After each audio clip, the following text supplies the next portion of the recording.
નમસ્કાર દર્શક મિત્રો, સમાચારોમાં વાત કરીએ તો 14મી એપ્રિલ આવી રહી છે અને 14મી એપ્રિલ એટલે કે ભારત દેશના સંવિધાન સર્જક ડોક્ટર બાબા સાહેબ ભીમરાવ આંબેડકર, જેને વિશ્વ પુરુષ કહી શકાય, જેણે બંધારણ લખ્યું હતું. આ બંધારણના ઘડવૈયાની 134મી જન્મ જયંતિ જંબુસર નગર અને જંબુસર તાલુકો ઉજવવા તરફ જઈ રહ્યા છે.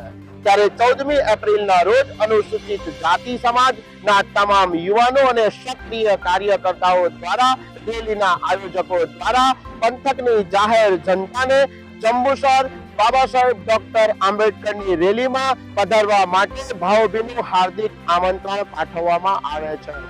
રેલી સવારે 9 વાગે ડોક્ટર બાબા સાહેબ આંબેડકર મોહલ્લામાંથી નીકળી અને જંબુસરની ગલીઓમાં વિચરણ કરતી આ શોભાયાત્રા જંબુસર ટંકારી ભાગોળ થઈ અને કોટ દરવાજાથી નવયુગ વિદ્યાલય ખાતે, જ્યાં બાબા સાહેબની વિશાળ પ્રતિમા આવેલી છે, ત્યાં પહોંચશે અને રેલીનું સમાપન કરવામાં આવશે.